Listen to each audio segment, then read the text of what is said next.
Hello, welcome to New York Folklore. I'm Ellen McHale. I'm the Executive Director of New York Folklore, and you're here today at 129 J Street in Schenectady. So New York Folklore began actually in 1945. We were an organization of people interested in traditional arts and folklore. Many collectors in 1945 were collecting stories in New York City and around the state. And so we started actually as an offshoot of New York Historical Association at Cooperstown. And we have been here ever since. We're in our 75th year this year. So today, this is a big year for us because it is our 75th anniversary. In 1991, we began to work closely with the New York State Council on the Arts to do services to artists, to community-based organizations, to those who are working in the arts and culture field with traditional arts. So we provide technical assistance and professional development. We run professional development convenings for people who are involved in cultural activities. And we also support artists because many of the artists who work in the state who are following traditional arts activities are coming through community involvement, they're coming through their family heritage, and they're trying to continue some of the arts that are embedded within their communities and within their families. And so we began in 1991 to not just serve folklorists and those who are collecting traditional arts information, but also to help artists and community-based organizations. So let me tell you a little bit about the exhibit we have on view, but I also wanted to just tell you a little bit about what's behind me. We have an exhibit by an artist whose name is Hatice Erbes Sokunlu, and she is a Turkish Ebru artist. Ebru is a kind of, we know it as paper marbling, and it's a very ancient traditional form of marbling paper through the use of inks and paints that then adhere to a surface. And Hatice is an artist that we have been aware of for a while, and we asked her to come be our inaugural exhibit in this gallery.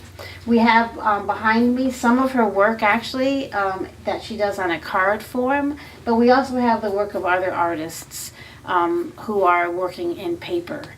And we are one of the only places where you can buy Schenectady postcards. So that's always a draw for people to come into our shop because we do offer Schenectady-based postcards. Our mission as an organization is really to showcase the variety and the diversity and the fine artists that we find here in New York State. But we're a statewide organization. Our mission is to show and showcase the diversity and the variety of artistic traditions that we find in New York State. Our presence here on J Street is a gallery and an exhibition space, but we also do programming and presentations throughout New York State. We have a project we call our Upstate Initiative, where we're documenting and presenting traditional arts and culture from regions of the state that are maybe underrepresented in the arts world. And so we just finished a project in Utica and Rome, and we are beginning a project now in 4 counties, Shenango, Madison, Cortland, and Otsego counties. We have a folklorist who will be working with us to document traditional arts and culture in that 4-county region, and then we'll be doing some programming there. So let me show you a little bit of Hatice's work. She is the artist we're showing today, and you can see she has a paper marbling underneath, and then she has overlain paper cutting. So her artwork includes not just the marbling technique of Ebru, but it also includes the paper cutting technique that is also within Turkish culture. And she has that combination in a couple of the pieces that we're showing here in the gallery. So I just wanted to say a little bit about what a folklorist does. A folklorist is somebody who is very similar to an anthropologist, but we come at culture from an artistic viewpoint as opposed to an anthropologist who might study the totality of a cultural group's cultural information. So there are several folklorists working in New York State now. About 45 folklorists are embedded in arts agencies, they're in libraries, they're in museums, and their job is to document with video and photography the kinds of traditional activities that are happening within their region, and then they are presenting that to the public. So this is what the role of a public folklorist is. Academic folklorists are often doing similar work, but they're in university settings. So there are about 6 folklore programs at the graduate level in the United States, and they help to feed our field. But in New York State, we are probably the most robust public sector folklore program in the entire United States. So I'm standing here next to a panel that describes Hatice's work, and you probably are wondering what folk art or folklore is. Our field started with folklore, which we all know as stories. So many people think that's where we stop. That folklore is all about the stories that are collected, that are told from one person to another. And actually, I got my interest in folklore as a child. I read voraciously. I read fairy tales, and so that's, I think, what people often think when they think about folklore.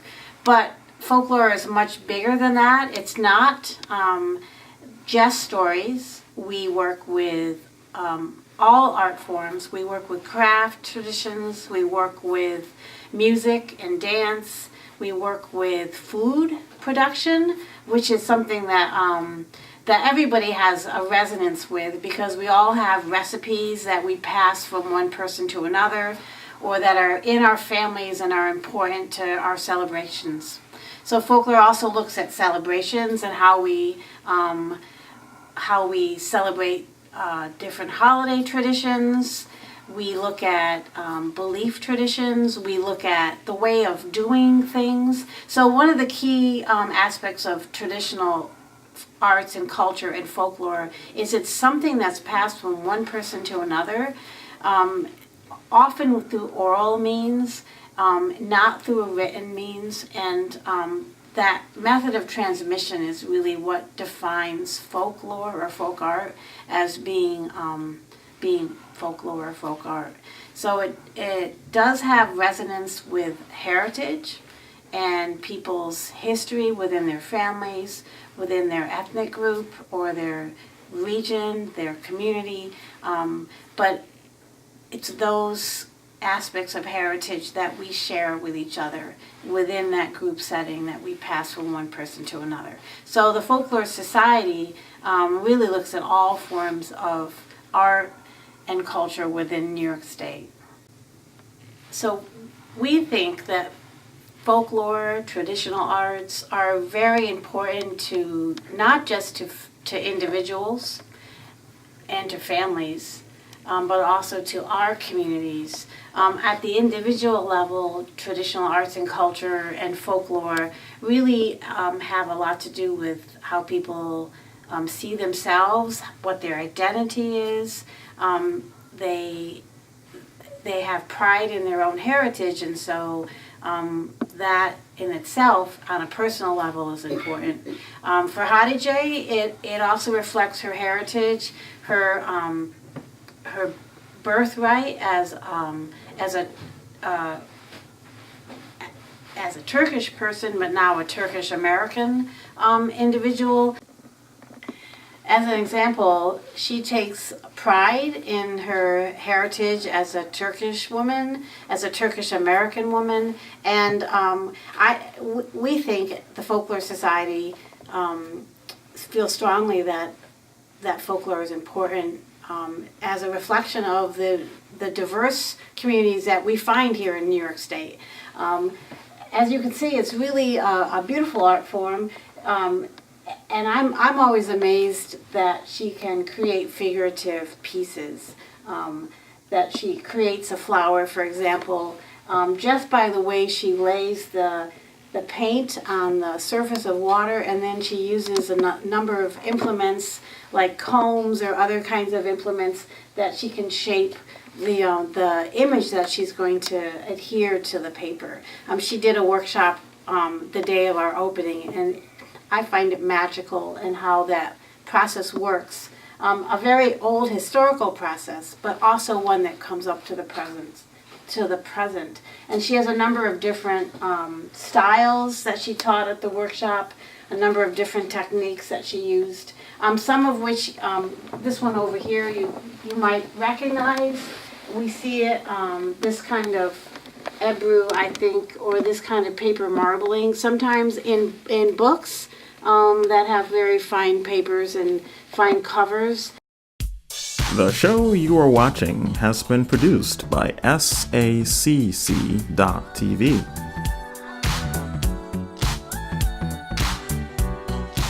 SAC-TV is a not-for-profit organization that provides educational programming, seeking to enrich communities by producing shows on culture, science, health, the arts, and more. SAC-TV is member-driven, which means that we rely on donations, grants, underwriting, and volunteers to deliver quality content. SAC.TV has been in operation continually since 1974 and currently operates a full-time studio in Rotterdam, New York. In recent years, SAC.TV has produced over 500 community-driven programs that are all available to view free to the public on www.sac.tv, on demand 24 hours a day. SAC.tv also airs shows on local television, channels such as WNYT, My4 Albany, with programs like Do You Know the Muffin Man, Caught in the Crossfire, Scene TV, Tune Into Wellness Today, and The Janice Thompson Show. Check your local programming schedule or www.sac.tv for times and dates. In SAC.tv's mission to connect and inform communities and individuals, every week we're producing new shows. To be able to provide this service, we are in need of your help. There's a lot of ways you can help SAC.tv and in turn help your community. Visit www.sac.tv. There you can click on Donate and select the contribution level of your choice. You can also help SAC.tv by sponsoring an ongoing program, volunteering behind the scenes, or even producing your own show. And as always, if you enjoy what you've seen, visit us on YouTube and Facebook. Subscribe, like, share, and pass the word around. For more information and to see the latest shows, visit www.sac.tv or contact us as director@sac.tv or by phone at 518-831-9145. For now, back to our program, and stay tuned for more great shows. So let me show you a little bit more of what we have here at New York Folklore. Let me just talk a little bit about the work of Bernard Domingo. He is an artist who lives in Yonkers, New York, and he is originally from Zimbabwe. And he tells us that he grew up making wire figures, mostly animals, but he also makes bicycles. He's made cars. I understand he has a full-sized bicycle that he's made out of wire in his house. And it's something he started doing as a child as a way to create playthings. And he continues it today in this country. I've also been told that it's a traditional art form that you can find in villages in Zimbabwe. So it's something he brought with him to this country. We also have here some origami, which we all know is paper folding. This is made by a woman named Yoshimi Ari, and she is an artist who lives in the Beacon area, and she also gave a workshop here last week in honor of Hadije's work, because we were trying to highlight and are trying to highlight some of the other paper-based traditions that come from other communities. So Yoshimi is Japanese by heritage, and she did a wonderful workshop on origami as a meditative, contemplative form of art. So it wasn't just the folding of paper. It really, she explained how it is embedded in Japanese culture as more of a form of meditation and healing through calmness. So she also has. We have some of her earrings and jewelry here. She makes paper covered boxes. So we have several of her work in the gallery. And we also have the work of Eniko Farkish. Let's see if I can find hers. She is an embroiderer, and she also has made us some cards. She is a Hungarian-born woman who lives in the Ithaca area, and she actually is a very fine and very knowledgeable about Hungarian embroidery patterns. So she has some of her cards here, and we also have a cookbook of hers that is Hungarian recipes. So again, we deal with the totality of traditional art forms that are coming to our shop, many artists. And the other woman we have on these cards is Jane Ferreira, who is actually a Schenectady native, and she does cards with found objects and with plant materials that she gathers in her Broome County home environment, but she is actually originally from Schenectady. So let me direct your attention to, these are probably our newest gallery item. They're made by a woman named Jessica Clark, who's a farmer in the Hudson Valley. She grows, one of the things she grows is willow, and basket willow, not willows that you see as a tree, for example. And she makes these beautiful baskets. You can see that she uses the different colors of the willow to make variety, and she has several different forms. This is sort of a purse style, but she has created this basket from the ground up, literally, because she grows the willow on her farm, and then she crafts the baskets in whatever form they take. So the entire process of the willow is represented in her work. I mean, I think she's probably our newest gallery artist. We also have rag rugs, which is a New York State or New England style of woven rug, and this is probably a historic craft that still continues today. Rag rug weaving is a great way to recycle clothing to older materials, and it's a utilitarian production because you're ending up with a useful item in a rug. And we have several different weavers who are doing similar techniques but have different materials and different color schemes. Again, that's a New York State art form, certainly important for rural farm families in the 19th century, but today many weavers are continuing that craft tradition. And then we have a variety of things on our cabinet here. This is actually on loan. It's a beautiful carved dresser made by a man from the Northeast, and we have it on loan, but it makes a wonderful display cabinet. And so in honor of the Easter holiday season, we have several pisanki, or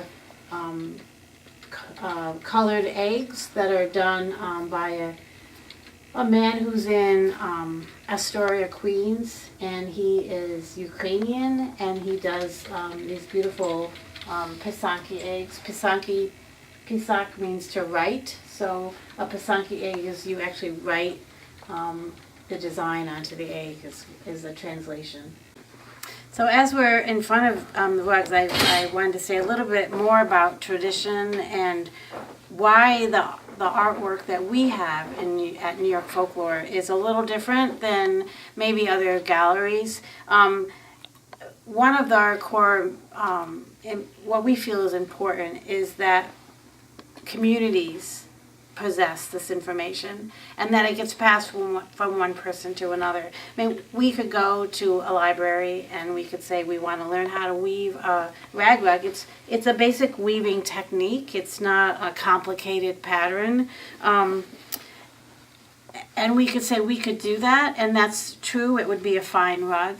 But what's important to the art form as a folk tradition is that it is shared within a community aesthetic, that people have history with the item as opposed to working in isolation. For example, Colleen O'Connor, who made this rug here, is at least a second generation weaver. She learned weaving from her aunt, who was born in 1882, and Colleen O'Connor learned from her aunt how to set the loom up, and when she was a small child and her aunt was elderly, she helped her weave the rugs. And so you not only have the technique and the understanding of how to make something,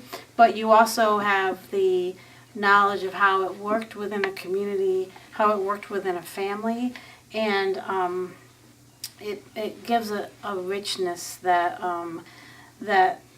it's more about the skill, less about the skill of actually weaving, which is a simple process once you have the loom set up, but it's also about the knowledge that's embedded within the community that Colleen O'Connor found from her aunt's involvement in weaving. Here, I think we work with about 100 different artists throughout New York State.